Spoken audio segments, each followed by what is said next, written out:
not this one yet. The the other woman, so that you will follow together.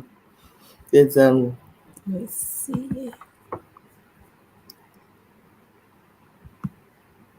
that lady that was also, because what we're trying to show to our people, when we show the videos, is evidence of what we are saying, what we are teaching, because on this show is show and tell. These things are not made up, so we bring them to you. See it here. Videos and pictures do not lie. So our sister will also say the same thing that the first person said, because you're a product. No, not even this one. I don't know how it came to you.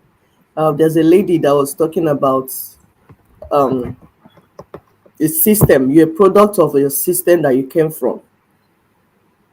A product of the system that you came from. Okay, let's see. So whatever system that you grew up in, that's what you become. So if you are in a system where they tell you that the white man is superior to you, that's how your brain will damage. You will have that low self-esteem.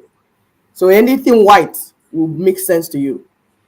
If it's your own, it will not make sense. If your brother sister is standing in front of you and telling you the truth, it will not make sense until the superior human being come to tell you. And whatever lie the superior human being tells you, that stands. The truth that your brother or sister is telling you will not make sense to you. But the lie that the so-called superior human being is telling you will make sense to you, and you will run with it. You see the mental slavery. So let's listen to this, our sister, and then we'll continue to share. Thank you.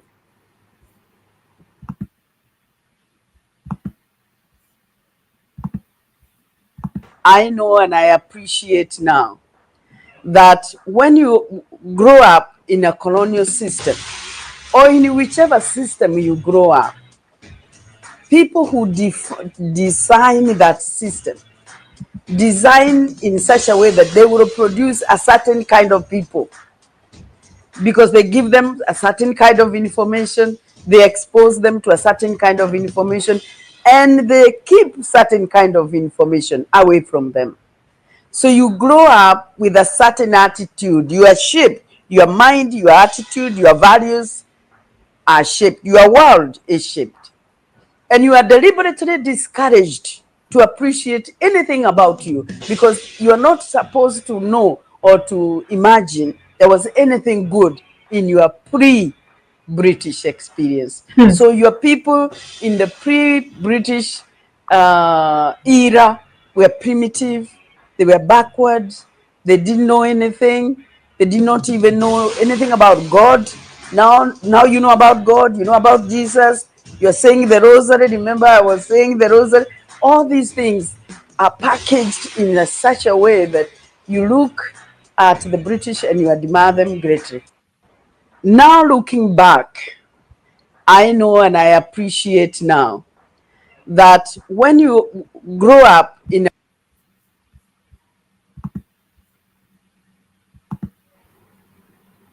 Yeah, when you grow up in a system that told you that you are inferior, you will definitely be thinking like an inferior person. Nothing that you are thinking will make sense. Like if you like now they were talking about freedom. The plan that Nina's group put out for us.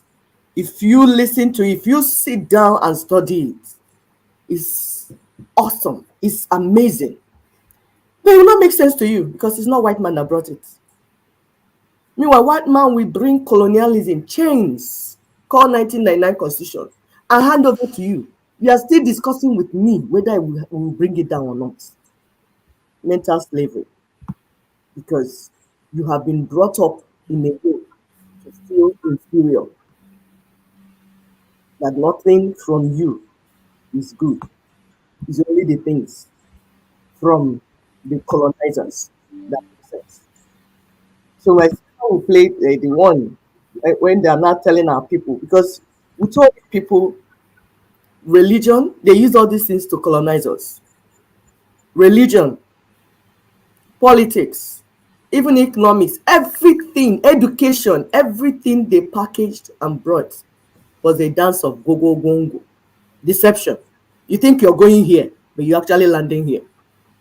To the extent that this pastor here is telling our people to flog the people that refused to give them money. So you see them flogging the ground. Tell me the level of, is it madness or witchcraft, or which one do you call this? And somebody calls this thing Christianity. We are showing our people to know. Because the way we're going, in my culture, in our culture, in Igbo culture, the culture of Ndibo, it says Ezioku Bondo. That means the truth will make you free. Truth will set you free. That's the same thing that was collaborated in the Christian gospel, the Bible, the real one, not the one that adulterated. He said the truth you know will make you free. But when you reverse that, Ezioku Bondo, truth is life. That means that lie is death. So if you decide to embrace death, embrace lies, you have chosen to embrace death by yourself. That's why we come here is to teach you that you might know the truth and embrace life, that you may know the truth and be free and run away from bondage. Call your people on the phone. Call your brothers and sisters. Let them depart from stupidity, madness, and nonsense. Please play my sister.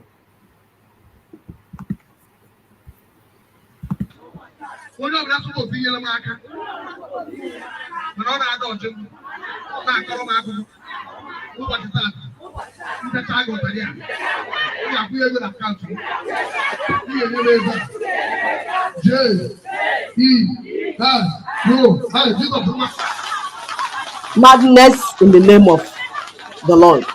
Madness in the name of Jesus Christ. Witchcraft and wickedness in the name of Jesus Christ. Anybody that you call that was supposed to give you money and he was dodging you, he didn't work for the person who I didn't pay you. No, it's just that he's supposed to. You are entitled to his money or her money, and you tell him to help you and he refuses to help you. No, you have to flog the imaginary demons that you're flogging on the floor. Look at our people. See what they reduce our people to in the name of fake Christianity. We are saying close down all those fake places because we are talking about freedom. We're talking about decolonization. Sorry, my dear. Close down those places. They are not worshiping God. Even Yeshua HaMashiach himself, what did he do when he got into the temple? When they were doing things like this, he turned their tables upside down, flogged them out of the place. Say, this is not what you're here to do. So we know what we're doing.